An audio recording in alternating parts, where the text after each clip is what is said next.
വിവാഹമോചനത്തിനായി വീണ നായരും അമനും കോടതിയിലെത്തിയത് ഒരുമിച്ചായിരുന്നു. നിയമപരമായി ബന്ധം അവസാനിപ്പിച്ച് ബായ് പറഞ്ഞ് പിരിയുന്ന വീഡിയോകളും സോഷ്യൽ മീഡിയയിൽ വൈറലായിട്ടുണ്ട്. വളരെ അശ്ലീലമായി വഴക്കിട്ട് ഇനി ഒരിക്കലും നേരിൽ കണ്ടാൽ പോലും മിണ്ടാത്ത രീതിയിൽ താല്പര്യമില്ലാത്ത തരത്തിലുള്ള ബന്ധങ്ങളും താരദമ്പതിമാരിലുണ്ട്. പക്ഷേ എന്നാൽ അവർക്കിടയിൽ ചിലർ വളരെ സൗഹൃദത്തോടെ മാന്യമായി വേർപിരിഞ്ഞതും കാണാം.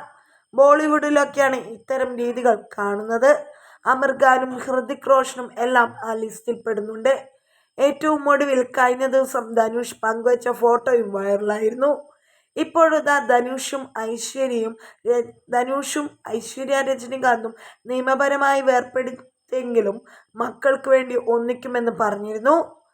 മകന്റെ ഗ്രാജുവേഷൻ ചടങ്ങിന് അച്ഛനും അമ്മയും ഒന്നിച്ച് കെട്ടിപ്പിടിക്കുന്ന ചിത്രമാണ് ധനുഷ് പങ്കുവച്ചത്. വേർപിരിഞ്ഞാലും ചിലതൊക്കെ അടുപ്പിക്കും എന്നതിന്റെ യഥാർത്ഥ തെളിവ്. അതേ മാതൃക തന്നെയാണ് ഇപ്പോൾ വീണ നായരുടെയും ആർജെ അമൻ ബൈമിയുടെയും ജീവിതത്തിൽ സംഭവിക്കുന്നത്.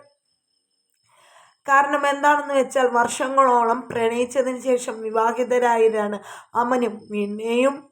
വർഷങ്ങളോളം ഒന്നിച്ച് ജീവിച്ചു. ആ ബന്ധത്തിൽ ഒരു മകനും പിറന്നു.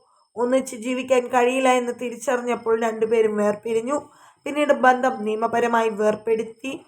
വളരെ സൗഹൃദത്തോടെ ഒരുമിച്ച് കോടതിയിലെത്തി വിവാഹബന്ധം വേർപെടുത്തി ബായ് പറഞ്ഞു പോവുകയാണ് ചെയ്തത്. അന്ന് അവരുടെ ആ വീഡിയോകളെല്ലാം സോഷ്യൽ മീഡിയയിൽ വൈറലായിരുന്നു. പക്ഷേ തങ്ങളുടെ വേർപിരിയൽ ഒരിക്കലും മകനെ വേദനിപ്പിക്കരുതെന്ന് നിർബന്ധം രണ്ടുപേർക്കും ഉണ്ടായിരുന്നു. അതുകൊണ്ട് തന്നെ രണ്ടുപേർക്കും ഒപ്പം മാറി മാറിയാണ് അമ്പാടി താമസിക്കുന്നത്. മകന്റെ വെക്കേഷൻ കാലമൊക്കെ ആസ്വദിക്കുന്ന വീഡിയോ അമൻ നേരത്തെ പങ്കുവെച്ചെത്തിയിട്ടുണ്ട്. ഇപ്പോഴിതാ വീണ നായർക്കൊപ്പമുള്ള ഷെയർ ചെയ്ത് എത്തിയിരിക്കുന്നത്. കുഞ്ഞുങ്ങൾ സ്കൂളിലേക്ക് തിരിച്ചെത്തുന്ന ദിവസം മകന്റെ പ്രവേശനോത്സവത്തിന് വീണ പങ്കുവച്ച വീഡിയോ ആണ് ഇപ്പോൾ അമൻ ഷെയർ ചെയ്തെത്തിയിരിക്കുന്നത്.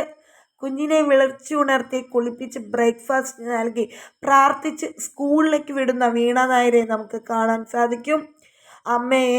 അമ്മ മകനെ എത്രത്തോളം കരുതലോടെ വളർത്തുന്നുണ്ട് എന്ന് നമുക്കതിൽ കാണാം.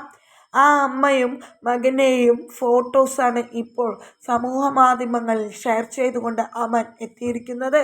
കമൻറ്റുകളുമായി ഒരുപാട് പേർ എത്തുന്നുണ്ട്. വീണ്ടും ഒന്നിച്ചോ എന്നിങ്ങനെയുള്ളത്.